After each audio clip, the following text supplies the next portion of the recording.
Um, Shall I start?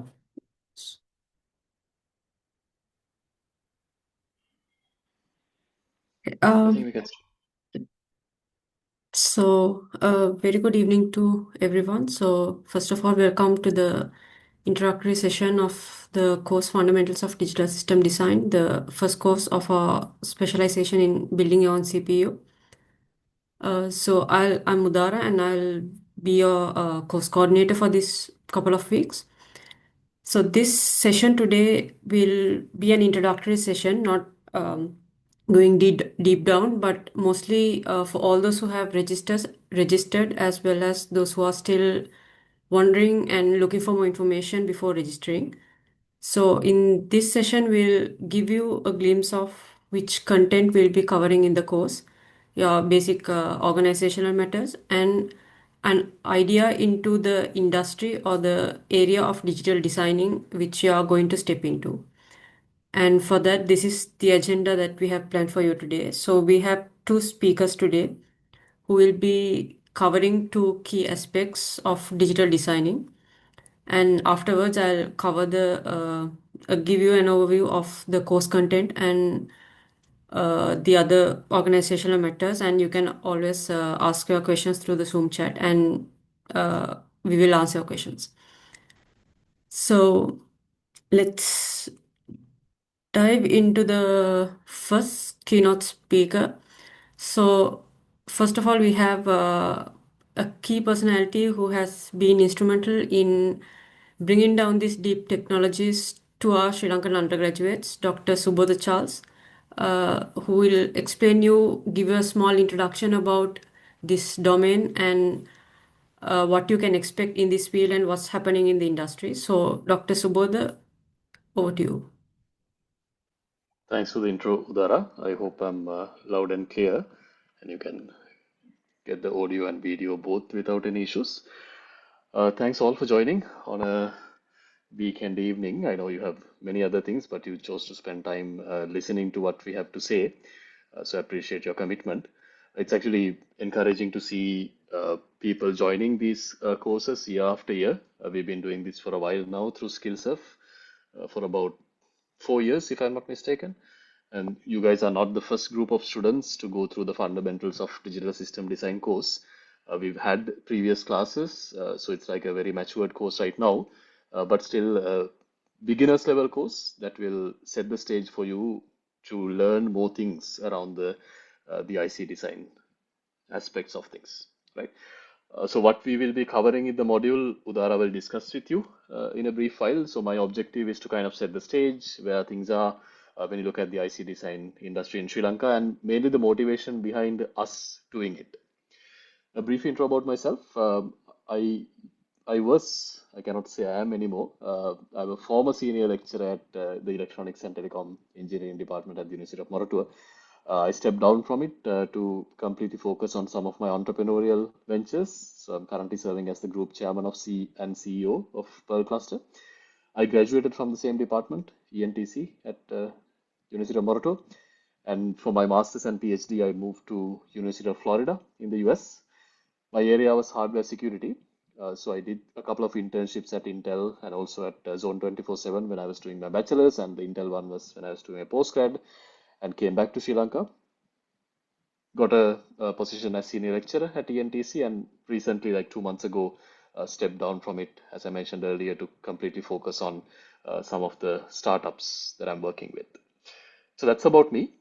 Uh, Moving on to the mainly the IC design roadmap and why we are doing this. What's the motivation? So just to Abba will talk about the path that he took, what the domain looks like, what are the career opportunities. Before coming there, I will kind of make a comparison between something that you already know, which is general purpose computing, and I'm sure you can identify the picture on the slide. That's what you are using right now, or maybe a laptop. But right now, we are moving from this general purpose computing paradigm into an embedded computing paradigm. So I think obviously the difference is that general purpose computing is general purpose. Embedded or application specific, on the other hand, is application specific. You cannot use a point of sales machine, the picture here, to draft a letter. That is not the purpose. You cannot use a camera to uh, measure the distance, or maybe you can. That's the wrong example. But again, you cannot use a camera to draft a document, right?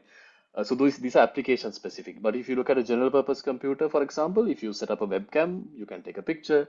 If you do online purchasing, you can make a payment. If you plug in some POS machine, maybe you can accept payments as well. So general purpose computer can do multiple things.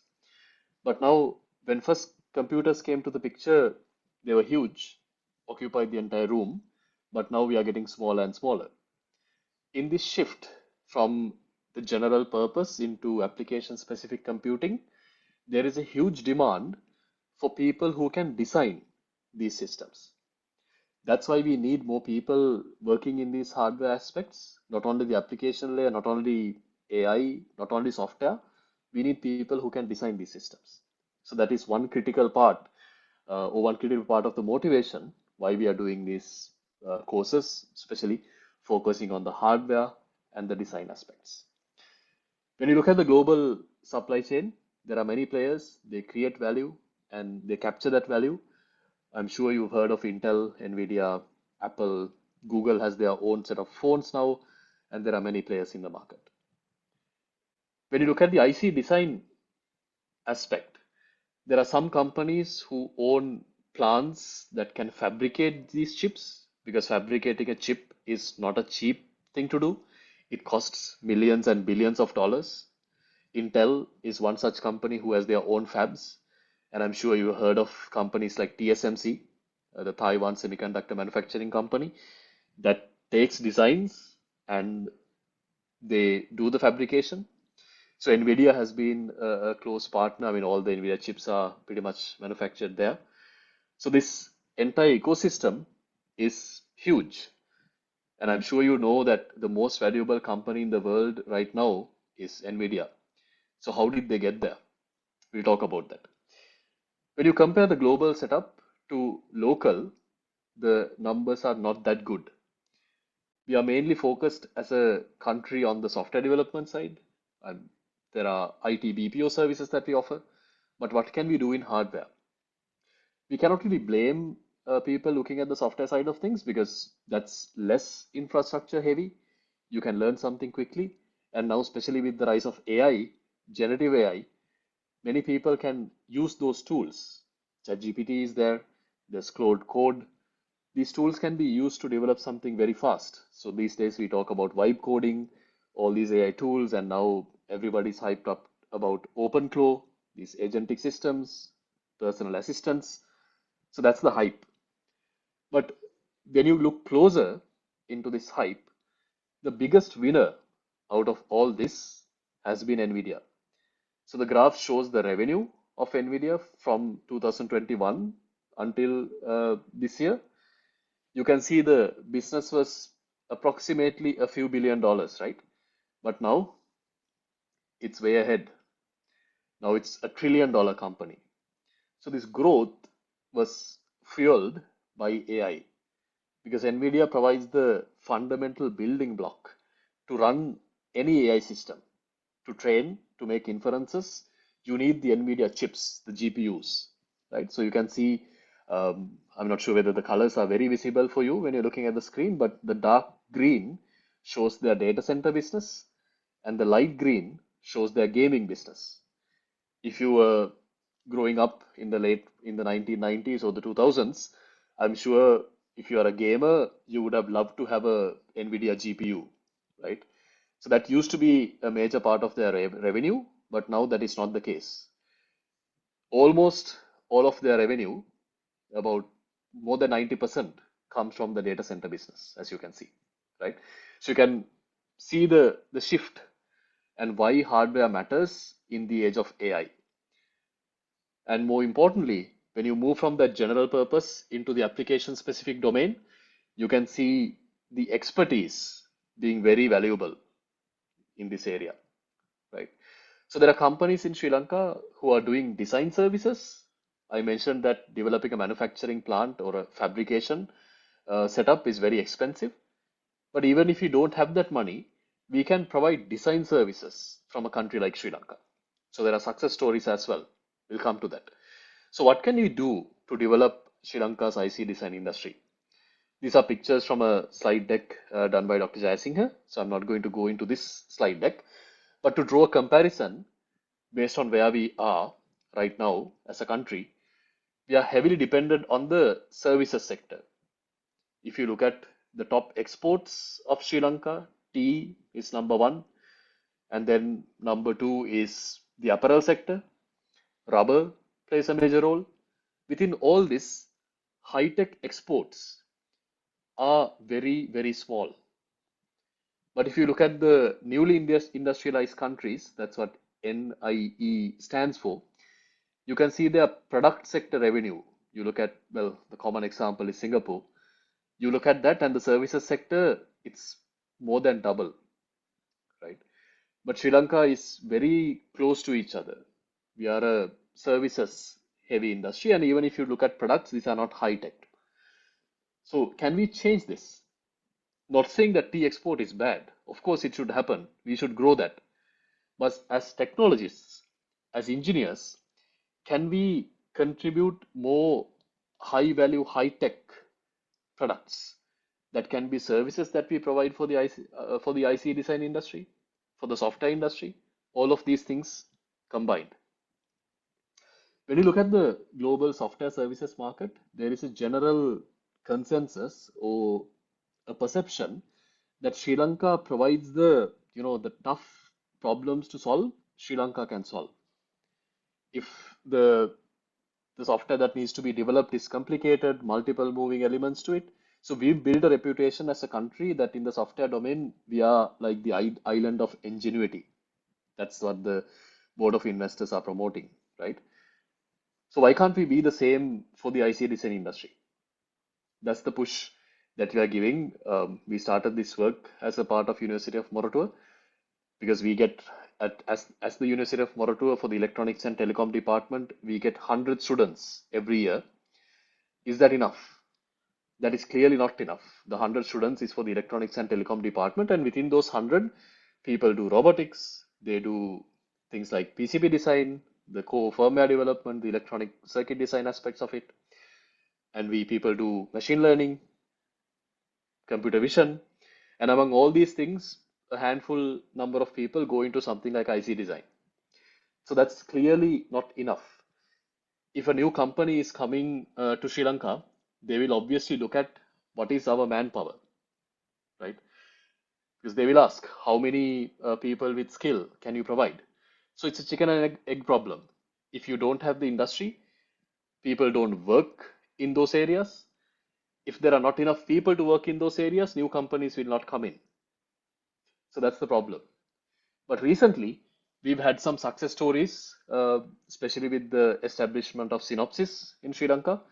They have a push to recruit and make Sri Lanka like a larger development hub for them, for their global operation, because as you know, Synopsys is a US company. So all these things are happening. But right now, the numbers are not that good. Even if you combine like the electrical and electronic sectors, not many players, not much revenue. But success stories like Synopsys is motivating the other players to look at the Sri Lankan market. Companies like Sci-Fi has set up remote development teams in Sri Lanka, and several other startups in the Silicon Valley have set up remote engineering teams in Sri Lanka. So there is a positive ecosystem being built right now. If you look at Synopsys alone, it brings about $5 million to Sri Lanka annually. And then the government sector, the private sector, the education sectors, the target is to train 2,000 engineers by 2029. This creates jobs, of course, and creates this market in Sri Lanka, which we can then show to other companies and say, hey, look here, Synopsys is already here. We are working on this. We have the people. They have good return on their investment. So why don't you come and also develop their own engineering team in Sri Lanka? So then this can be a positive cycle. More people will keep on coming. India is doing this right now. India is heavily investing in infrastructure. They are even investing in chip fabrication plants. So they are way ahead. But what can we do as the island of ingenuity to address this? So these are motivation. When you look at all the things that you can potentially do, most of our engineers are focused on the product design and the application layers. These where AI comes in, software development comes in, but below this tech stack, there are several other things that you can focus on. And especially the things that we talk about will be somewhere lower down in the middle. So we'll touch on starting from like the yellow box to the green boxes. We are of course not talking about transistor level, but we'll stay slightly above that. So the most one of the perceptions that we want to change is when you are an engineer, you can only work on these red color product design application layers. That is not the case. There is a tech stack below that that is niche. We need people to work on them so that we can create those high value engineering positions in Sri Lanka. So with this motivation, we started our chip design course series. You can see courses number 1, 2, 3, and 4. We went through this cycle over the last year. In fact, we started from the fundamentals and we went all the way to taping out a chip. And I don't know whether you realize that it's a really big deal, taping out something. I started by saying it can cost billions of dollars to set up a fabrication plant, which means that if you don't have high volume, the number of units you are taping out, plus the proper finances, it will be very difficult, especially for a student and even for a company in Sri Lanka, to do a tape out.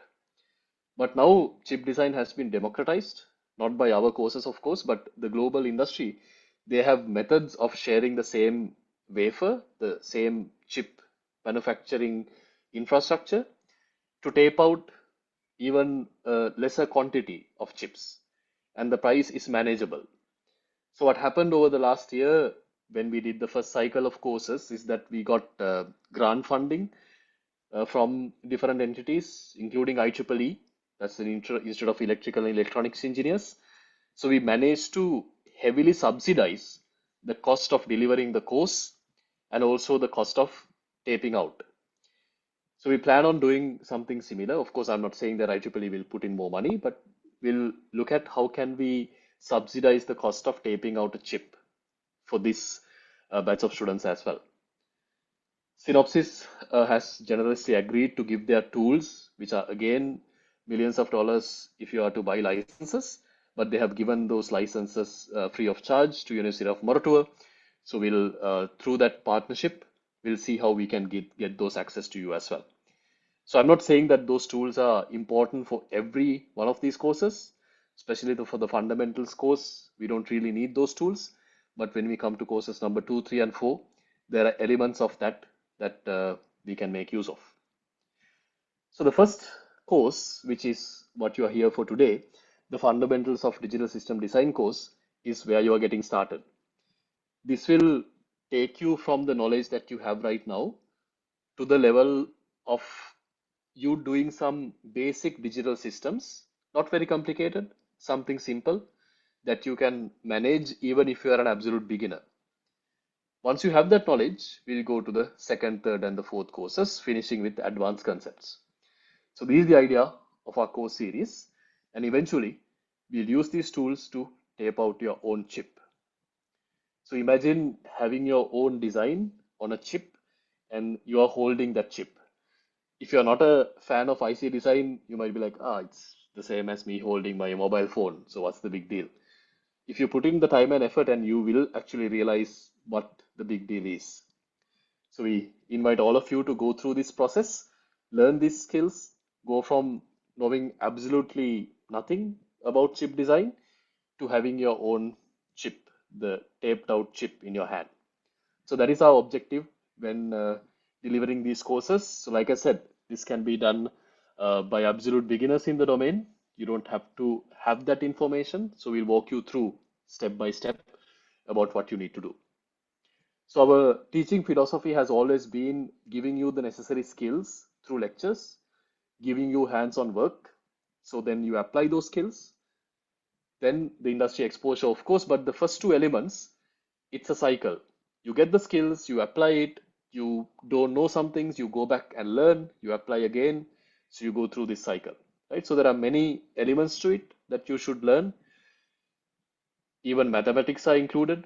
So I'm sure you have a background on Boolean algebra, logic gates, how it works. We'll refresh your memory if you don't. And then you'll build some simple logic designs. You see them in action, you'll simulate them. And then finally, in the advanced courses, you will put that on a chip, you'll tape it out, right? So these are planned. And then once you have those skills, internships in the semiconductor companies, collaboration on projects. In fact, one of the students who went through this course series became a bronze medal winner in an international microelectronics Olympiad. So to put that into perspective, you might be thinking, oh, it's the bronze medal, not the gold medal. That's a huge deal.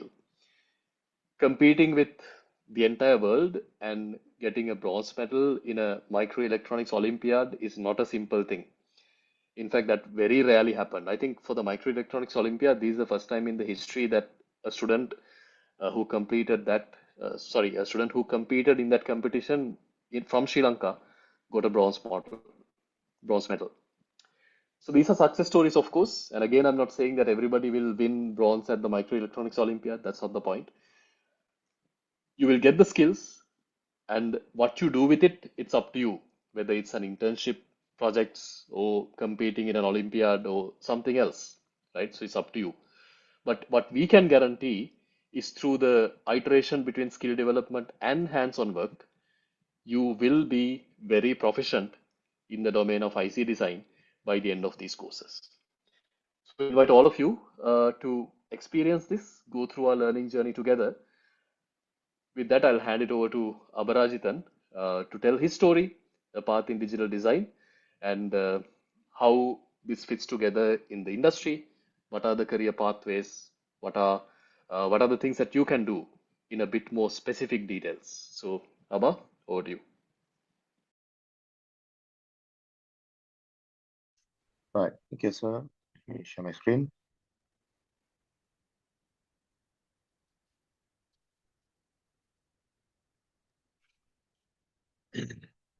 Right. So, hello everyone. Yeah. So, this is a session on like about my path in digital design. So, I'm Abarajithan Gnaneswaran. You can call me Abba. So, I did my bachelor's in ENTC UOM and I graduated in 2020. And right now, I'm a PhD student at University of California, San Diego. I have done 2 internships at AMD and Qualcomm. And then I have been a research intern at CSIRO in Australia, and I have worked in a few other places as well. So this is my website, so you can find the stuff about my projects and like my path through this. Like you can check it out over there. All right. So let's start by discussing about like what you may already know, and like let's start from there and like go towards like what we are trying to do here. Okay. So yeah, so you might know about like the basic stuff, like you might have programmed something, so you know what an algorithm is, and like basically you know how to like write some code. So at least in Python or some like very basic stuff, right? So yeah, so basically like a set of steps that you write to solve a problem. And you may know about like embedded stuff, like maybe like you can put things in like Arduino, or like there are microcontrollers where you can put these things. So the way that this whole thing works is you write some code, you compile it, and when you compile it, it becomes its own assembly, like which might be like if it is your computer, it's probably x86, or if it is ARM, and then like or else like if it is a microcontroller, it can be AVR or something, and you compile, and then you like assemble it into machine code that is ones and zeros, right? And then you put it into the particular device, right? So it can be an Arduino or Raspberry Pi or like anything, or like your computer or someone else's computer, right? And then like I mean, you people make that into a product and like you sell it, right? So pretty much every single like product you see around you, right? So in the sense like now computer is like very complex thing, like a laptop or something, but not just that, like maybe very simple stuff like say a remote controller, or maybe a simple like a light, or today even light bulbs, right? they have like small microcontrollers inside them, and they have like some embedded programming. So you basically have these chips. Okay, so these electronic chips are everywhere. So I'm pretty sure like right now in your room you will have like maybe even 10 to 20 chips. Okay, in all different devices, right? So if you take a TV, then you probably have like 10 or 20 chips inside the TV itself, right? So all are these different electronic chips. So then the question is like now, so it's not just about like making a CPU or like making a very powerful like device, but you might have heard about this what the electronic chip shortage during COVID. So basically, like there was a huge what supply chain crisis of like they couldn't ship enough chips, and then because of that, like all the cars they couldn't push it out, right? So you have like what hundreds of thousands of cars like stuck in the factories because the cars have like ton of chips like inside them. Okay, like probably hundreds of chips inside them. So these are like I mean everywhere, like literally extremely ubiquitous. So and that is why like it's an important industry. So we all know like Dr. Subodha talked about Nvidia and all, where like they are the front runners of today. But at the same time, like all the other companies also are using a ton of like chips, right? So what do you have inside this? So like this is like a very fast growing field as well as like very what vital resource today, right? So what is inside these chips? So you have like this is what you see from outside. So this is what you call the packaging, right? So you have the pins and then you have the package. And if you like scrape the top off, okay, so you see these things. So you have these bonding wires, gold, right? So they connect the external pins to the internal actual silicon. So what you see in the middle, that is a die, right? So and if you so this got like a die source, like a die shot, right? So and here you can see the actual like the chip or the chip, right? So over here you can see like what there are like a billions of transistors, right? So and etched into the silicon. So and this die has several layers, right? So you have the silicon is the very base layer, and on top of that you have multiple layers of different like chemical silicon dioxide and all that. And you have wires that are going in all three dimensions, like it's like a big city and it's like a 3D city, right? And using acid, you can remove each layers and you can look into them. So people do this. Okay, it's called delayering, and you can find more information over here, right? All right. So what are these several layers? Okay, so these have like silicon transistors, and then you have metals. So like if you cut the chip like this, it looks like a very complicated sandwich, right? It has so many different layers. So and you can see all these like these are the metal layers where which move data through the chip, right? And on the very bottommost layer, you have the transistors. Like, so these are the like the design over here is the transistor like for a NOT gate. So similarly, you have like for AND gates and like for every different gate, you have multiple transistors, right? So this is a short video that shows like what happens when you zoom into a microchip.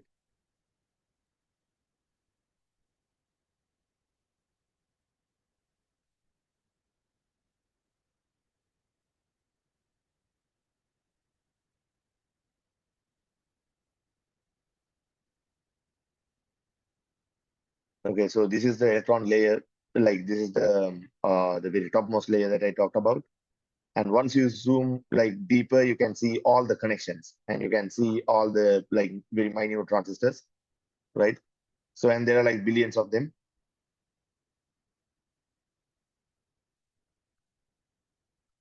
All right. So yeah. So this is more like a massive city in complexity, right? So, and from the early days, like in 1975, you have like 48 years ago. So like you have, and this like a tiny, like a very popular chip, right? So 6502. So what you can do is you can go here and look at the simulation on how this chip works. So it basically, you can see these things light up and like basically what how this machinery works. So it's very interesting, right? So these are some of the other chips, like popular chips that you might know about. So you have the M1 Pro, like from MacBook, so which was a big revolution. And then you have the A series chips. Okay, so these are the Intel chips. They look like this. So you can see you have multiple cores, performance cores, and you have efficiency cores, right? So these are efficiency cores, these are performance cores. And then you have, this is an AMD chip. So, and other than this, as I said, you have like a ton of, so this is where like chips are used in automobiles, right?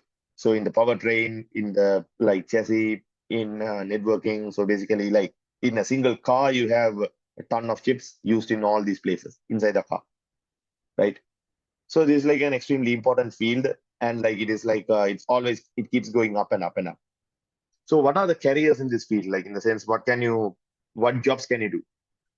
So obviously this course like it's intended to serve as a starting point for you, right, to get into this field, right? So once you finish this course and like once you get the necessary background, you can like go into different areas. So like later on you can specialize into different areas, and these are the careers that you might end up in, right? So first of all, like the architecture design, right? So this is called the computer architecture, where like people design like on a very high level, the cache hierarchy.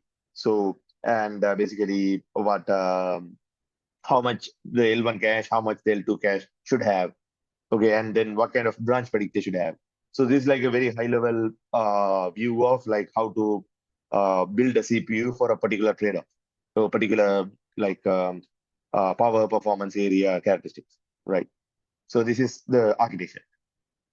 And then one step down, so you have the logic design. So these are the people who actually build the stuff.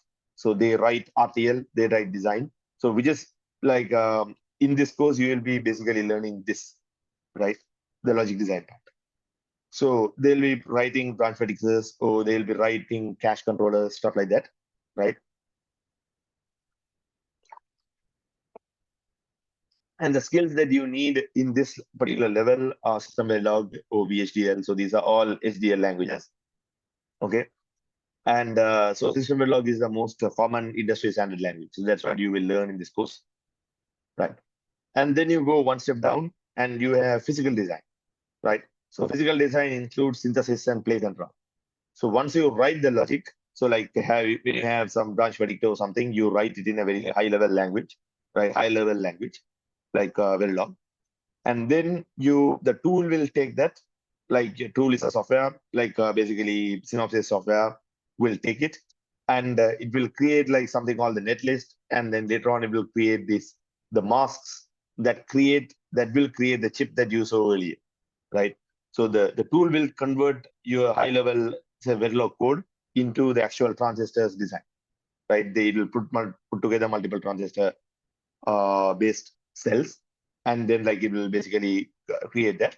And but it's not like a straightforward job. Like it takes like a lot of time and effort to get that working, right? So this is called physical design. So you can get jobs there. And then under that you have the fabrication, right? So fabrication, so this is called backend. So like these are the people who work at TSMC or Intel Fabs or Global Foundries. So these people get these the masks designed by like the physical designers, and they convert that, they actually manufacture the actual chips. So that is the fabrication part, right? And finally you have packaging. So that's also part of backend. So packaging is where like initially we saw like the image where you have cut the chip into top, and you have put the gold wires. So like there is the packaging part, like where you put everything together and put the gold wires and everything. And that is finally how you get the electronic chips. So these are like different jobs you can do. But this is not it, right? So how do you now, these tools, they don't actually work on transistor level. So they work on standard cell level. So which means someone has to actually design the AND gate and OR gate and NOT gate and everything. Okay, for that particular technology. So when you say technology, it's like 7 nanometers. So now like 4 nanometers, 2 nanometers. So for every technology, someone has to redesign the gates, right? So that is called the PDK development. So people who develop the PDK for that. And then you have like analog designers who use that like very fundamental PDK to develop the actual standard cells, right? So so the PDK development people, they develop the design. So this all comes under analog design, right? So, and that is also where you can get some jobs. And then the biggest sort of like area, so probably like 70% of the effort in this whole thing that goes into this verification, right? Why? Because taping out a chip is very expensive. It costs like millions of dollars. So if you make a mistake and if there's a bug in the chip, then you are going to lose millions of dollars if it's a serious bug, right? So which means like before every chip, you have to thoroughly test it. So, and this testing is extremely important, time consuming and very hard, right? So 70% of the resources are spent actually in testing this chip, not in actually building it or like doing any of this, right? So you have all these verification engineers and test bench designers, and like then you have simulation software, like yeah. So this is what Synopsys mainly what you have Synopsys VCS, right? So yeah. So we will in this course you will learn the basics of verification and the basics of logic design, right? So these are the all different areas where you can like create like form your careers, right? So and I hope and this is like a what because it's a such a massive field with ton of careers and everything. Then like I hope that you'll be interested and you'll get into this, right? Because there's a good chance of making it out like very easily or like relatively easily compared to say something like web development or something, right? Where it's very crowded. All right. So I'll for the rest of the sessions I'll talk about my projects, right? So you can find my projects over here. Let me say post the link here, like if anyone wants to take a look at later. Yeah. So how I got into this digital design field. So that is sort of the idea, and that is a like a I'm trying to tell the story through a bunch of projects that I have done, right? So my first major project was this image processor, which I built in my bachelor's degree in semester 5, right? So this is my team, and the four of us we worked like pretty hard on this for several months and to design this. So in this, so it's a post project where like we were asked to the task was to build like our own processor from scratch, right? So we created basically our own assembly language, right? And then we created our own assembler and a compiler. So when you say assembly language, it's like it's an ISA or like something like RISC-V, so or ARM or something like that. But then we created our own thing from scratch, and then we created our own assembler and a compiler from scratch in Python, and we built our simulator in Python, and we built our CPU. So this is the diagram of the CPU that we built. So we built this in Verilog, and we tested it, and finally, like we also wrote our own algorithms to run on this processor, okay, in our own assembly language. So it was a very rewarding project. So like this is what an output from our project, from our processor, right? So basically, we sent an image and we have applied a custom filter, so something like an Instagram filter on that image, right? So this is my team, and you can find more information about this in this page, right? All right. So and after that, the next project I did in this area is like the serial system bus. So again, it was a course project in ENTC. So the task was to build a custom bus protocol. So what is a bus protocol? So that is inside a SoC or inside a chip. You have CPUs and you have GPUs and you have memories and you have multiple big blocks, right? So these big blocks have to talk to each other. So they have to send data from one to another, right?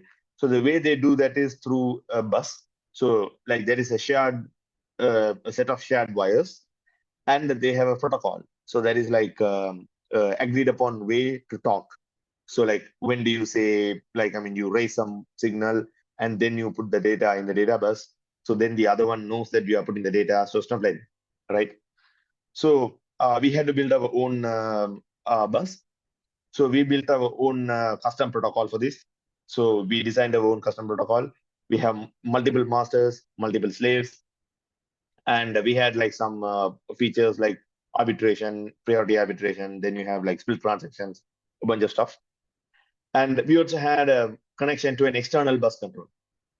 So at the end, what we had to do was basically we had 3 teams, right? So my team was 3 people, and then you have 2 other teams. So these 3 teams, we each have to implement our own bus with multiple masters and multiple slaves in each of our FPGAs on 3 different FPGAs. So this FPGA is basically a flexible chip, like in the sense you can put your digital design inside your chip, inside an FPGA, right? So you will learn that in this course. So how to do that and stuff like that. So you have like 3 FPGAs, and in each of it, each team has to put their own bus and own masters and slaves. So with their own protocol. So these are 3 different protocols. And then we have to connect each of them together using a wire. So now you have a common external protocol to talk between these FPGAs. And then you have to send the data, say like a number or something, from one FPGA to the other, and then you increment it and you send to the next one, you increment it, you send to the next one, you increment it. So like this data should go in a circle. Okay. And the frequency in which these chips run are like all different.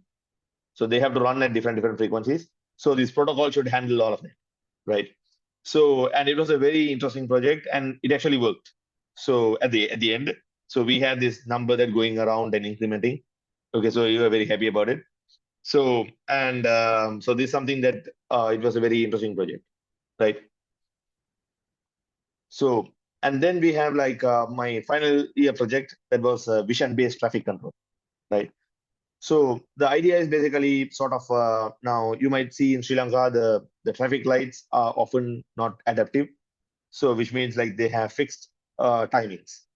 So the traffic engineers just go there and like dial the numbers and for the next 2 years, right?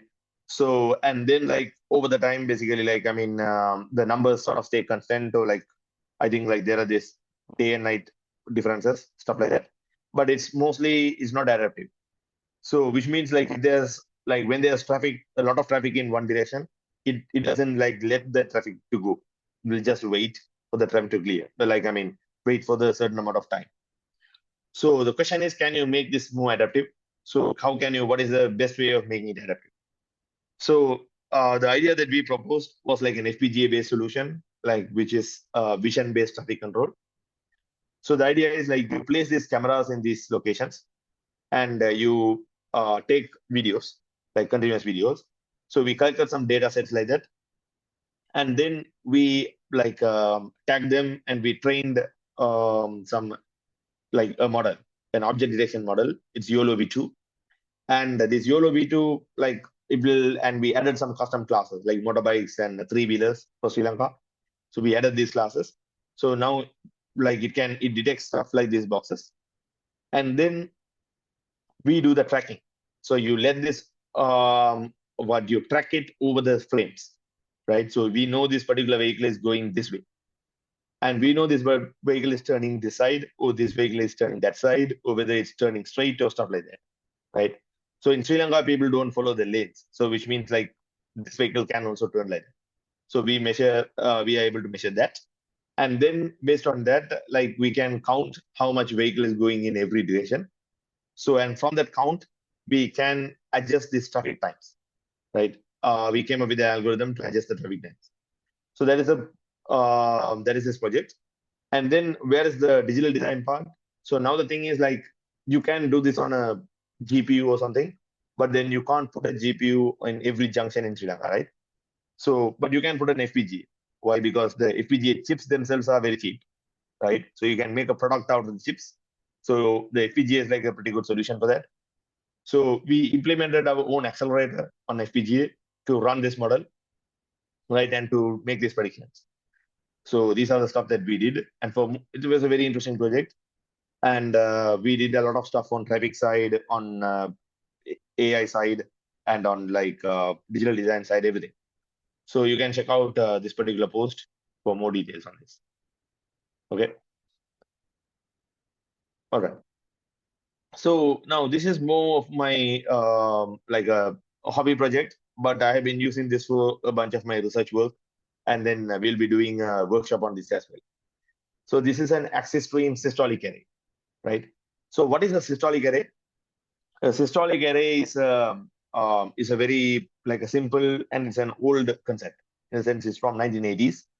But today, like most of the AI accelerators are based on systolic arrays, right? Are pretty much systolic array.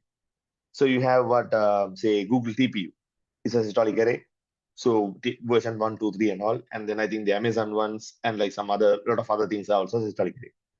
So these systolic arrays are very good at doing matrix multiplication, right? So inside them, the data moves in a very particular way, and they can do matrix multiplication very well and in a very dense area, right? So that's the advantage. So this is my own systolic array, and it was designed to be very simple. So which means like it's in about 50 to 70 or 100 lines in Verilog, right?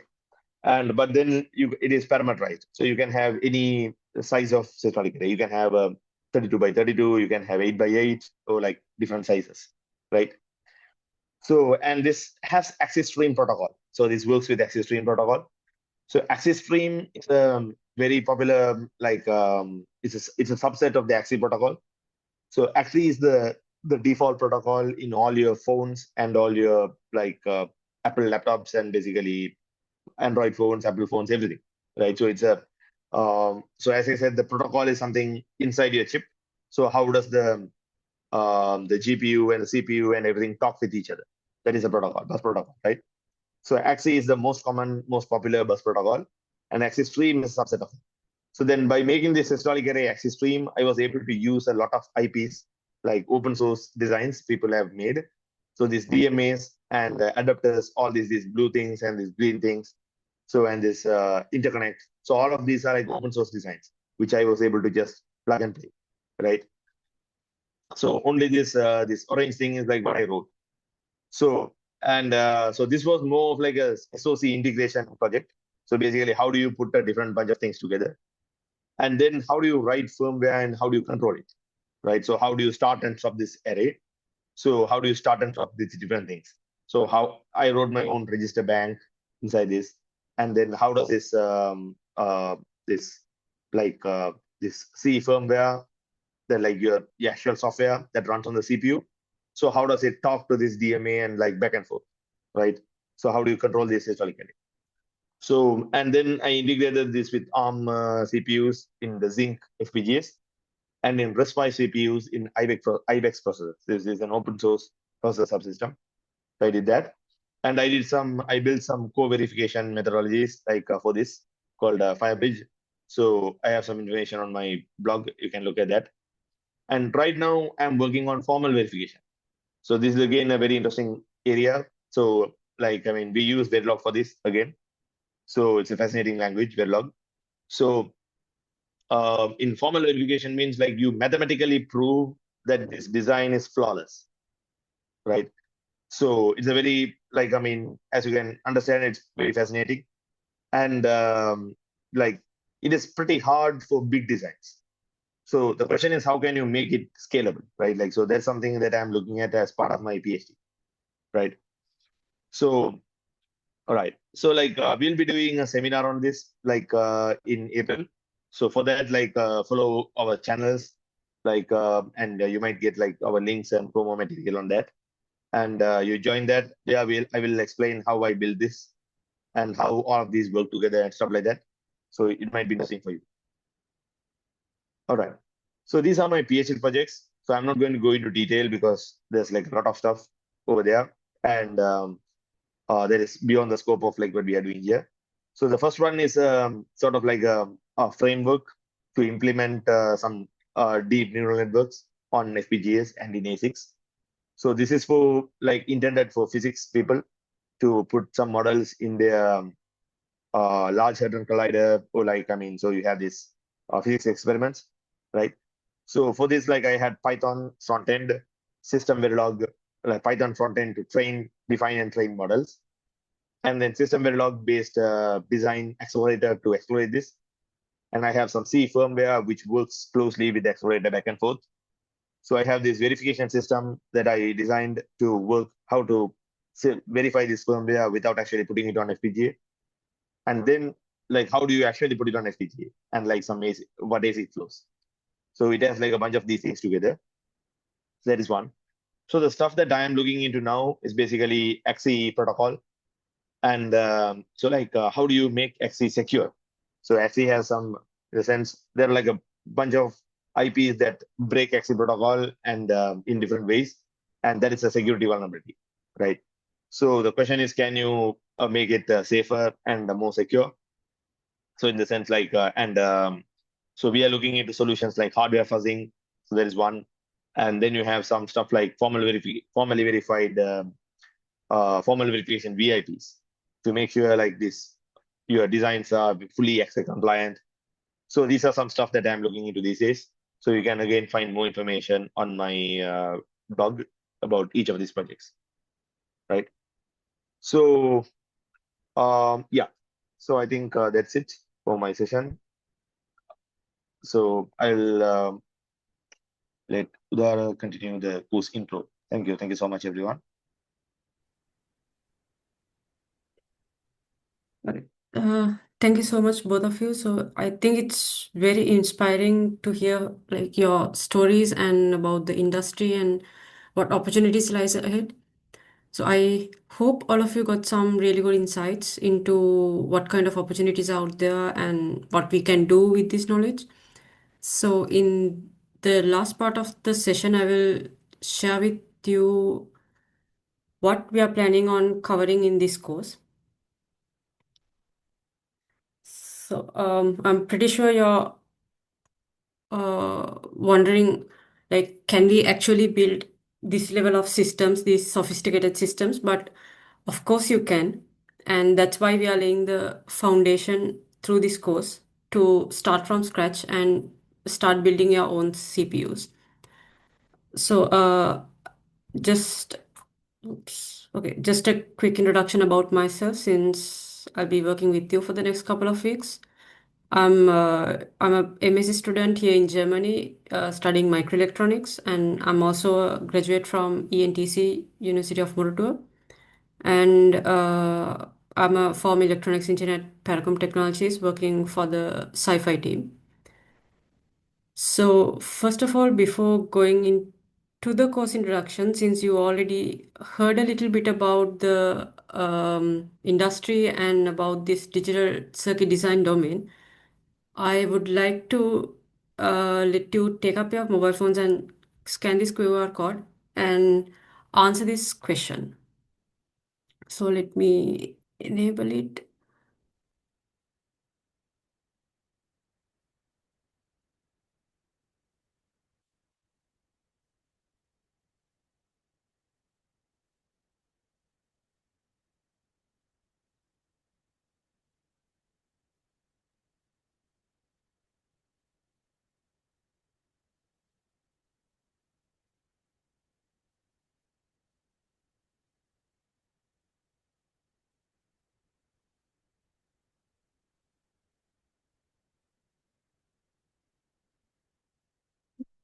I don't see a lot of responses, but just give it a try.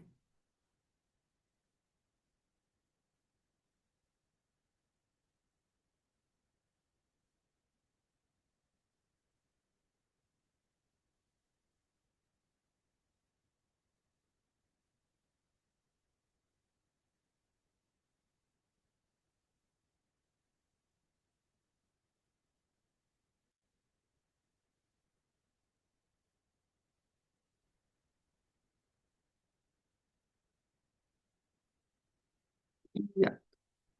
So yeah, it's a pretty easy question, but I think all of you got it right.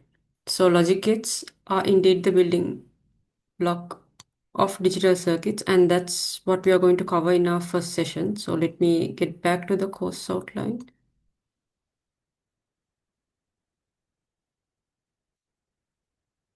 So exactly, we'll be starting from scratch. So in the course is divided into 7 sessions.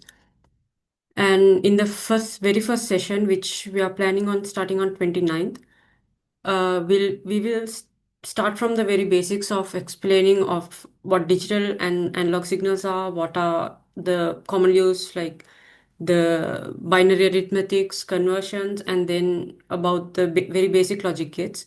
And you will understand what like the basic cells of an FPGA and how things are structured and how you can simply write a small logic gate and a test bench around it using system Verilog or any of the HDL languages.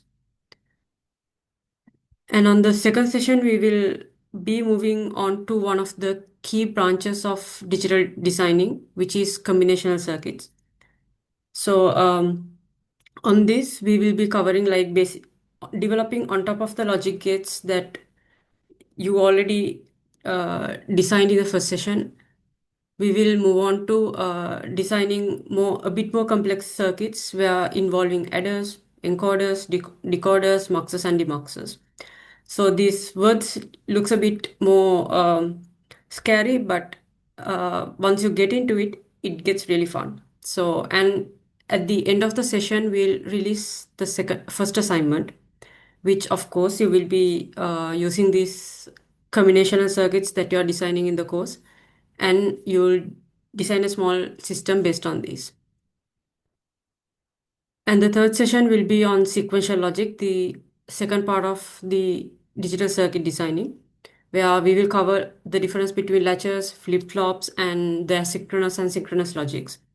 So these two branches are the most important two segments where you get an understanding of how to tackle both these together in a single system. And in the next session, we'll be covering the entire design flow by using the EDA tools. So in this course, we'll be using Intel Quartus Prime. And we will explain in this session of exactly how starting from the synthesis of the RTL design to the bitstream generation in an FPGA, how the flow works and which reports you should look at, and like also which reports gives you insights into what's happening. And step by step, we'll explain what's happening in each stage. And we will be doing a live demonstration as well during the weekend classes. So you can ask whatever the questions you have, clarify things, and you can do this entire flow on your own as well after you have installed the tools yourself. And the next session will take one step further into explaining about what are finite state machines, which comes in handy in almost every digital circuit we design today. And so we'll explain the differences between Mealy machines, Moore machines, and overall about finite state machines. And with this, we'll release the second assignment where, of course, it will involve an FSM that you will have to develop on top of your first assignment.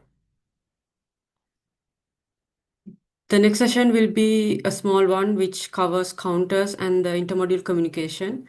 And also we will release the third assignment, which comes with a small improvement to the second assignment, which of course will include these concepts of counters and handling multiple blocks within a system.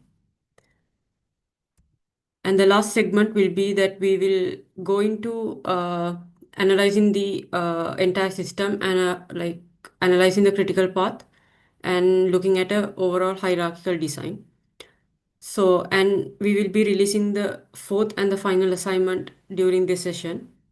But don't worry, I said in the last 3 sessions we will release 3 assignments, but you will get ample time to work on the assignments, honoring the deadlines, of course.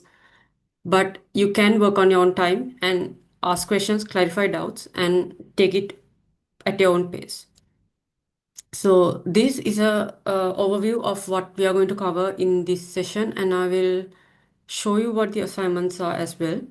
So these are the 4 assignments that we have planned for you, which will start from designing very basic logic circuits to developing on top of it to develop a comprehensive system of like a traffic light controller. So you'll get more information during the sessions. And one thing to note is that we don't count the attendance because it's definitely we are not in school. So you come here because you really want to learn and develop your skills. So we highly recommend that you come for the classes, ask, bring your questions and clarify things and work on the projects yourself. Otherwise, the whole purpose of doing things on your own and getting the experience will be lost. So we highly recommend that you attend the lectures and clarify your doubts with the instructor panel. So this is the overall picture of the course that we have planned for you. And if you have any questions regarding the course, the content or anything, please feel free to drop a message in the chat. I think Mr. Kitmin also is here, so we can answer whatever the questions you have. And I'll move on to the organizational matters. So, how we are planning on conducting the lectures. So, since this is an international audience, we'll be conducting all the lectures in English. But on demand, if you need, we can provide explanations in Sinhala and Tamil as well as it pleases. But usually during class, the main communication language will be English. And the way that we will be conducting lectures is we will upload pre-recorded videos onto the LMS. So once you have fully registered, you will have access to all the content. And at the beginning of each week, we will upload pre-recorded lectures, which for each week would account for around 3.5 to 4 hours. So you have some homework to do before coming for lectures. And during the weekend lectures on Saturday and Sunday, we will be doing a recap of the sessions that we uploaded, working on more advanced examples for each section and answering your questions. So we will specifically allocate more time to answer your questions. So we expect that you actually go through the videos and come up with your questions and clarifications so that we can discuss with everyone. And assignments will also be uploaded after the sessions that I mentioned on the LMS itself, and we will inform you once the assignments are uploaded. So, something we really want to convey is that this is not just another course that you can just want to pass and get a grade. So this is highly based on real world applications and taught by a highly qualified panel of lecturers. So we expect that you also take it serious and work on the projects and dig into the real concepts. And this is what we present from our side. And so these are some statistics that from our previous courses, the feedback that we received from the students, which was really impressive, and most of them persuaded into continuing the other courses in the specialization as well. And finally, what we expect from you. So I presented what the course offers to you. So what we expect from you is to keep on questioning. If you want to really understand the basics, since this is the course where you can understand the fundamentals of digital designing, keep on questioning. It's not just, do not just grab whatever the lecturer says. Question, break down the subject, question yourself why this happened, or why can't we do it like this, because that's how actually innovation happens. And of course, the moment you actually understand these concepts, especially the deeper ones, you'll actually feel that satisfaction of understanding something really deep. And actually understanding this deep tech stuff is actually a big deal, to be honest.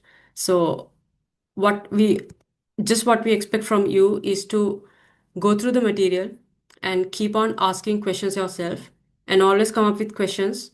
So at least maybe keep in mind that you will come up with at least one question for the weekend class so we can discuss and uh, get ourselves more knowledgeable every week. Some other organizational matters that so the payment deadline is set to be 28th. So we will be starting the next day from 29th. And I think you already are familiar with the platform. And if you're not, we have the platform. You can we will share these slides as well, and the recording will also be uploaded on YouTube. So you can go to the web page, go to the uh, Learnova's page, and it has all the instructions. So if in case if you come up with any issues, just feel free to contact us. The contact details are also there. And once you have registered, you will have access to all the material, and we will be creating a WhatsApp group for those who fully register, and then we will do most of all our communications through WhatsApp and email. Yeah, so that's all from my side. And again, I think you got the motivation because both Dr. Subodha and Mr. Abba showed what lies ahead in this industry and a lot of opportunities that you can grab beyond what the roles that are mentioned here. So it's just that you had to take this one single step at a time and start developing your skills at a young age so you can actually compete in this drastically evolving field. Um, so yeah, do we have any questions? Let me.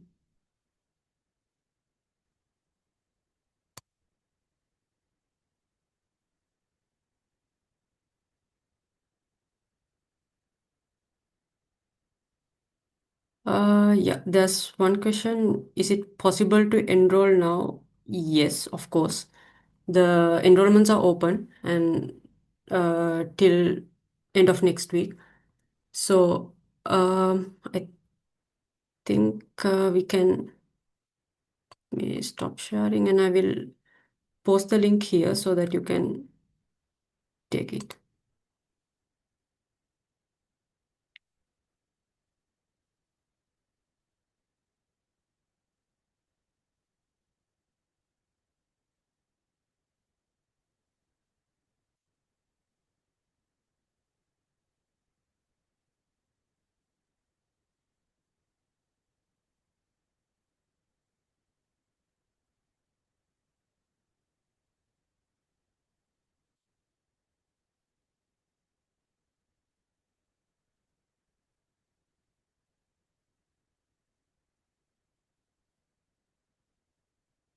Yeah, so I've posted the uh, link in the chat.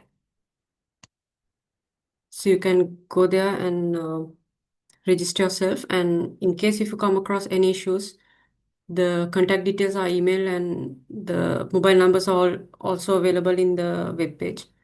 So you can always contact us. Um, do we have any more questions? I will stop the recording.